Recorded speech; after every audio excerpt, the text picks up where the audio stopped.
ಹಿಂದಿನ ಮೈಸೂರು ನಗರದ ಮೂಡಾದ ಕಮಿಷನರ್ ಆಗಿದ್ದಂತ ದಿನೇಶ್ ಕುಮಾರ್ ಅವರ ನ್ಯಾಯಾಂಗ ಬಂಧನ ಮತ್ತೆ ಅವರ ಹತ್ರ ಇದ್ದಂತ 31 ಸೈಟ್ಗಳ ಜಪ್ತಿ, ಇದರ ವಿಷಯವಾಗಿ ಇಡಿ ಅವರು ಮಾಡ್ತಾ ಇರುವಂತ ಇಡಿಯ ಕೆಲಸವನ್ನ ಮೆಚ್ಚಿಕೊಂಡು ಇವತ್ತು ಮಾತಾಡಕ್ಕೆ ಬಯಸ್ತೇವೆ. ನಾವು ಪ್ರಾರಂಭದಿಂದಾನೇ ಇದನ್ನೇ ಹೇಳ್ತಾ ಇದ್ವಿ. ರಾಜ್ಯ ಸರ್ಕಾರದ ಅಧಿಕಾರಿಗಳು, ರಾಜ್ಯ ಸರ್ಕಾರದ ನೇತೃತ್ವದ ತನಿಖೆ ಸರಿ ಹೋಗೋದಿಲ್ಲ, ಹಾಗಾಗಿ ಇಡಿನೇ ಬರಬೇಕು, ಸಿಬಿಐಗೆ ಕೊಡಬೇಕು ಅಂತೇಳಿ ಒತ್ತಾಯವನ್ನ ಮಾಡ್ತಾ ಇದ್ದಿದ್ವಿ. ಅದರ 1 ವರ್ಷದ ನಂತರ ಆದರೂ ದಿನೇಶ್ ಕುಮಾರ್ ಅವ್ರನ್ನ ಬಂಧನಕ್ಕೆ ಒಳಪಡಿಸಿ ಅವರ ಹತ್ರ ಇದ್ದಂಥ ಸೈಟ್ಗಳ ಎಲ್ಲವನ್ನ ಜಪ್ತಿ ಮಾಡಿರುವಂಥದ್ದು. ಒಟ್ಟು ಸುಮಾರು 500 ಕೋಟಿಯಷ್ಟು ಮೌಲ್ಯದ ಏನು ಸೈಟ್ಗಳ ವಶಪಡಿಸಿಕೊಂಡಿರುವಂಥದ್ದು ಸ್ವಾಗತವನ್ನ ಮಾಡ್ತೀವಿ. ನಿರ್ಭೀತ, ನಿಷ್ಪಕ್ಷಪಾತ, ವಿಶ್ವಾಸಾರ್ಹ ಸುದ್ದಿಗಳಿಗೆ ಮತ್ತೊಂದು ಹೆಸರಾಗಿರುವ ನ್ಯೂಸ್ 18 ಕನ್ನಡ ಈಗ ಆಪ್ನಲ್ಲೂ ಲಭ್ಯವಿದೆ. ದಯವಿಟ್ಟು ಇಲ್ಲಿರುವ QR ಕೋಡ್ ಸ್ಕ್ಯಾನ್ ಮಾಡಿಕೊಂಡು ಆಪ್ ಡೌನ್ಲೋಡ್ ಮಾಡೋದಕ್ಕೆ ಮರಿಬೇಡಿ. ನಿಮ್ಮ ಬೆಂಬಲ ಹೀಗೆ ಸದಾ ನಮ್ಮೊಂದಿಗಿರಲಿ. ಧನ್ಯವಾದ. ಇಡಿ ಅದಕ್ಕೋಸ್ಕರನೇ ಇಡಿ ಬರಬೇಕು ಅಂತ ಹೇಳ್ತಾ ಇದ್ದಿದ್ದು. ಹಾಗಾಗಿ ಈ ಒಂದು ಕ್ರಮ ಇನ್ನೂ ಒಂದಷ್ಟು ಜಪ್ತಿ ಆಗೋದಿದೆ. ಯಾರೆಲ್ಲ ಅಧಿಕಾರಿಗಳು ತಪ್ಪು ಮಾಡಿದ್ದಾರೆ ಅವ್ರ ಮೇಲೆ ಇನ್ನೊಂದಷ್ಟು ಕ್ರಮ ಆಗೋದಿದೆ. ಅದೆಲ್ಲವೂ ನನಗನ್ಸುತ್ತೆ ಮುಂದಿನ ದಿನಗಳಲ್ಲಿ ವೇಗ ಪಡ್ಕೊಳ್ಳುತ್ತೆ ಅನ್ನುವಂಥದ್ದು. ಅದೇ ರೀತಿಯಲ್ಲಿ ಹಿಂದೆ ಈ ಚಾಮುಂಡೇಶ್ವರಿ ಸರ್ವೋದಯ ಸಹಕಾರ ಸಂಘದ 44 ಸೈಟ್ಗಳನ್ನು ಖಾತಾ ರದ್ದು ಮಾಡಿ ಮೂಡಾಗೆ ವಾಪಸ್ ಕೊಟ್ಟಿದ್ದಂತನ್ನು ನೆನಪಿಸ್ಕೊಳ್ತಾ ಅದಕ್ಕೆ ಬೇಕಾದಂತೆ ಕೇವಿಟ್ ಹಾಕಬೇಕು, ಆ ಜಾಗದಲ್ಲಿ ಬೋರ್ಡ್ ಹಾಕಬೇಕು ಅನ್ನುವಂಥದ್ದನ್ನ ಅವತ್ತಿನ ಮೂಡಾದ ಮೆಂಬರ್ ಆಗಿದ್ದಂಥ ಸಮಯದಲ್ಲಿ ಒತ್ತಾಯವನ್ನು ಮಾಡಿದ್ವಿ.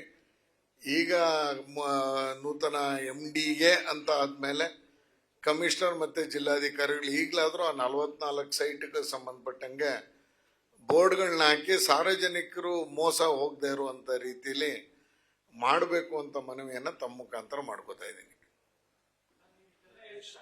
ಸರ್,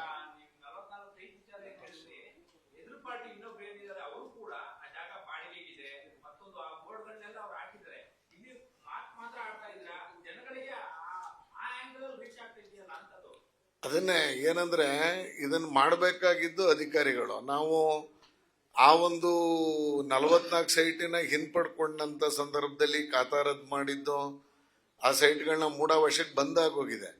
ಸೊ ಅವಾಗ್ಲೇ ನಾವು ಹೇಳಿದ್ವಿ, ಇದು ಇಮಿಡಿಯೇಟ್ ಕೇವೇಟ್ ಹಾಕ್ಬಿಟ್ಟು ಬೋರ್ಡ್ ಹಾಕ್ಬಿಡಿ, ಇದು ಮೂಡ ವಶದಲ್ಲಿದೆ, ಇದ್ರ ಮೇಲೆ ಯಾರಾದರೂ ಪ್ರಕರಣದಲ್ಲಿ ಅಥವಾ ಯಾವ್ದಾದ್ರು ಮಾರಾಟ ಮಾಡೋ ಸಂಬಂಧ ಬಂದ್ರೆ ಇಂಥವ್ರನ್ನ ಸಂಪರ್ಕಿಸಿ ಎನ್ನುವಂಥದ್ದನ್ನ ಒಂದು ಬೋರ್ಡೇ ಹಾಕ್ಬೇಕು ಅಂತ ಹೇಳಿದ್ವಿ. ಇವತ್ತಿನವರೆಗೂ ಆಗಿಲ್ಲ. ಅದಕ್ಕೋಸ್ಕರ ಹೇಳ್ತಾ ಇರೋದು, ಮತ್ತೊಮ್ಮೆ ಈಗಿನ MDA ಅಂತ ಆದ್ಮೇಲೆ ಈಗ ನಾವು ಮೂಡ ಮೆಂಬರು ಅಲ್ಲ, ಸುಮ್ಮನೆ ಲೆಟರ್ ಕೊಡ್ಬೋದು ಅಷ್ಟೇ, ಮೀಟಿಂಗಲ್ಲೂ ಹೋಗಕ್ಕಾಗಲ್ಲ. ಆ ಹಿನ್ನೆಲೆಯಲ್ಲಿ ಈಗಿನ MDA ಅಂತ ಆದ್ಮೇಲೆ ಒಂದ್ಸಲ ಕಮಿಷನರ್ ಅವರು ಮತ್ತೆ ಜಿಲ್ಲಾಧಿಕಾರಿಗಳು ಅದನ್ನ ಬೋರ್ಡನ್ನು ಹಾಕಿ ಸಾರ್ವಜನಿಕರು ಮೋಸಕ್ಕೆ ಒಳಗಾಗದೇ ಇರೋ ರೀತಿ ಮಾಡಬೇಕು ಅನ್ನೋದನ್ನ ಹೇಳ್ತಾ ಇದ್ದೀವಿ. ಇನ್ನು ಒಟ್ಟು 50-50 ಅನುಪಾತದಲ್ಲಿ ಬಂದಿದ್ದಂಥದ್ದು 4539 ಸೈಟ್ಗಳು.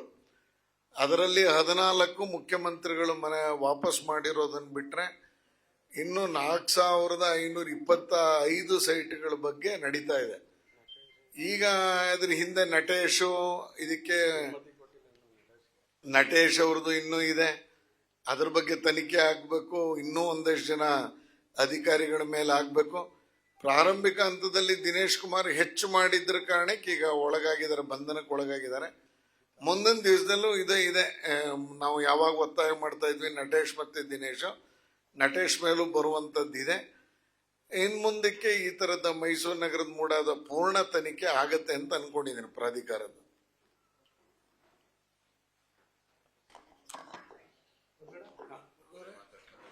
ಮಾಧ್ಯಮಕ್ಕೆ ಈಗಾಗಲೇ ಸಂಸದರು ಏನು ವಿಚಾರ ಹೇಳಿದ್ದಾರೆ ಅದನ್ನೇ ಮತ್ತೆ ಪ್ರಸ್ತಾವನೆ ಮಾಡ್ತಾ ಇದ್ದೀನಿ.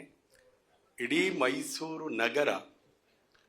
ಮೈಸೂರು ಸಾಂಸ್ಕೃತಿಕ ನಗರ ಅಂತ ಏನಿತ್ತು, ಇವತ್ತು ಕ್ರಿಮಿನಲ್ಗಳ ನಗರ, ಮದ್ಯ ವ್ಯಸನಿಗಳ ಬೀಡು ಅನ್ನೋ ಥರ ಆಗ್ತಾ ಇದೆ. ಡ್ರಗ್ಸ್ ಫ್ಯಾಕ್ಟ್ರಿನೇ ಇಲ್ಲಿತ್ತು. ಮೊನ್ನೆ ನಮ್ಮ ಕಾರ್ಯಕರ್ತರು ಕೂಡ ಒಬ್ರು ಆರೋಪಿಸಿದ್ದಾರೆ, ಸ್ವತಃ ಆಯುಕ್ತರ ಕಚೇರಿ ಮುಂದೆ ಇರತಕ್ಕಂಥ ಚಿಲ್ಡ್ರನ್ಸ್ ಪಾರ್ಕ್ನಲ್ಲಿ ಮದ್ಯ ವ್ಯಸನಿಗಳು ಬೀಡು ಬಿಟ್ಟಿದ್ದಾರೆ. ಇಡೀ ನಗರದಲ್ಲಿ ನಿಶಾಚಾರಿಗಳಾಗಿ ಇವತ್ತು ಮದ್ಯ ವ್ಯಸನಿಗಳು, ಕ್ರಿಮಿನಲ್ಸ್ಗಳು ಯಾವುದೇ ಎಗ್ಗಿಲ್ಲದೆ ನಿರ್ಭಯವಾಗಿ ಓಡಾಡ್ತಾ ಕ್ರಿಮಿನಲ್ ಅಪರಾಧಗಳನ್ನ ಎಸಗ್ತಾ ಇದ್ದಾರೆ. ಮೊನ್ನೆ ನಡೆದಿರ್ತಕ್ಕಂಥ ತಮ್ಮ ದಸರೆಗೆ ಬಣ್ಣವನ್ನು ಹಚ್ಚಲು ಬಂದ, ಬಣ್ಣ ಬಣ್ಣದ ಬೆಲೂನ್ ಮಾರಲು ಬಂದಂತ ಕುಟುಂಬಗಳು ಇವತ್ತು ಬದುಕಿನ ಬಣ್ಣವನ್ನು ಕಳೆದುಕೊಂಡು ಅತ್ಯಂತ ಕರಾಳ ನೆನಪಿನಿಂದ ಹೋಗಿದ್ದಾರೆ. ಇದು ಮೈಸೂರು ನಗರದ ನಾಗರಿಕ ಸಮಾಜ ತಲೆ ತಗ್ಗಿಸುವಂತ ಒಂದು ಸಂಗತಿ. ಇಡೀ ಪೊಲೀಸ್ ವ್ಯವಸ್ಥೆ ಅಮೂಲಾಗ್ರವಾಗಿ ಬದಲಾಗಬೇಕಾಗಿದೆ. ಇದು ಎಂಟೈರ್ ಪೊಲೀಸರ ಒಂದು ವೈಫಲ್ಯ. ಆ ವೈಫಲ್ಯವನ್ನು ಮುಚ್ಚಿಕೊಳ್ಳಲಿಕ್ಕೆ 24 ಗಂಟೆನಲ್ಲಿ ಒಬ್ಬ ಆರೋಪಿಯನ್ನ ಪತ್ತೆ ಮಾಡಿದೀವಿ ಅಂತ ಹೇಳಿದ್ದಾರೆ. ಆತ ನಿಜವಾಗ್ಲೂ ಆರೋಪಿ ಆಗಿದ್ರೆ ಬಹಳ ಸಂತೋಷ.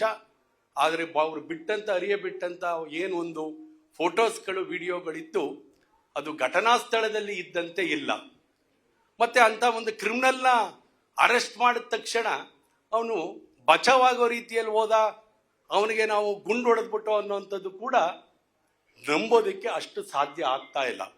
ತಮ್ಮ ವೈಫಲ್ಯವನ್ನು ಮೆಚ್ಚಿಕೊಳ್ಳಲಿಕ್ಕೆ ಇವತ್ತು ಪೊಲೀಸರು ಇವತ್ತು ಈ ಪ್ರಕರಣದಲ್ಲಿ ದಿಢೀರನೆ ಒಂದು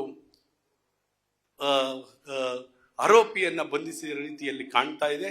ಆರೋಪಿ ಆತನೇ ಇದ್ರೆ ಈಗಾಗಲೇ ಹೇಳಿದಾಗೆ ಅವನಿಗೆ ಒಂದು ಹಿನ್ನೆಲೆ ಇತ್ತು. ಅಂದ್ರೆ ನಮ್ಮ ಇಡೀ ಗುಪ್ತದಳ ಇದರಲ್ಲಿ ವೈಫಲ್ಯ ಆಗಿದೆ. ಒಂದು ಕೊಲೆ ಆಗತ್ತೆ, ಕೊಲೆಯಾದಂತ ಸರೌಂಡಿಂಗ್ ಅಲ್ಲೇ ಮತ್ತೊಂದು ಒಂದು ಅಸುಳಿಯ ಒಂದು ಅತ್ಯಾಚಾರದ ಒಂದು ಹೆಣ ಸಿಗುತ್ತೆ, ಒಂದು ಕೊಲೆ ಆಗಿರ್ತಕ್ಕಂಥದ್ದು. ಅಂದ್ರೆ ಇದು ಇಡೀ ಪೊಲೀಸ್ ವ್ಯವಸ್ಥೆ ದುರ್ಬಲ ಆಗಿರತಕ್ಕಂಥದ್ದು. ಬಹಳ ದುರಂತ. ಮೈಸೂರು ನಗರ ಕೆಂಪಯ್ಯನವರ ನಂತರ ಒಬ್ಬ ಒಳ್ಳೆಯ ದಕ್ಷ ಆಯುಕ್ತರನ್ನ ಕಾಣಲಿಲ್ಲ. ಆದ್ದರಿಂದ ಮುಖ್ಯಮಂತ್ರಿಗಳ ತವರು ಜಿಲ್ಲೆ, ಮುಖ್ಯಮಂತ್ರಿಗಳಿಗೆ ನಿಜವಾಗಲೂ ಮೈಸೂರು ಬಗ್ಗೆ ಕಾಳಜಿ ಇದ್ರೆ, ಈ ನಾಗರಿಕ ಸಮಾಜಕ್ಕೆ ರಕ್ಷಣೆ ಕೊಡುವಂಥದ್ದಿದ್ರೆ, ಹೊರಗಡೆ ಬರ್ತಕ್ಕಂಥ ಪ್ರವಾಸಿಗರಿಗೆ, ನಾಗರಿಕರಿಗೆ ಸೂಕ್ತವಾದ ಕಾನೂನು ಸುವ್ಯವಸ್ಥೆಯನ್ನ ಮತ್ತೆ ಪ್ರತಿಷ್ಠಾಪಿಸಲು ಇಡೀ ಪೊಲೀಸ್ ವ್ಯವಸ್ಥೆಯನ್ನ ಮೈಸೂರು ನಗರದಲ್ಲಿ ಅಮೂಲಾಗ್ರವಾಗಿ ಬದಲಾವಣೆ ಮಾಡಬೇಕಂತ ಹೇಳಿ ಸಂದರ್ಭದಲ್ಲಿ ಒತ್ತಾಯ ಮಾಡಿದೆ. ನಿರ್ಭೀತ, ನಿಷ್ಪಕ್ಷಪಾತ, ವಿಶ್ವಾಸಾರ್ಹ ಸುದ್ದಿಗಳಿಗೆ ಮತ್ತೊಂದು ಹೆಸರಾಗಿರುವಂತ ನ್ಯೂಸ್ 18 ಕನ್ನಡ ಈಗ ಆಪ್ನಲ್ಲೂ ಲಭ್ಯವಿದೆ. ದಯವಿಟ್ಟು ಇಲ್ಲಿರುವ QR ಕೋಡ್ ಅನ್ನ ಸ್ಕ್ಯಾನ್ ಮಾಡಿಕೊಂಡು ಆಪ್ ಅನ್ನ ಡೌನ್ಲೋಡ್ ಮಾಡೋದಕ್ಕೆ ಮರಿಬೇಡಿ. ನಿಮ್ಮ ಬೆಂಬಲ ಹೀಗೆ ಸದಾ ನಮ್ಮೊಂದಿಗಿರಲಿ. ಧನ್ಯವಾದ.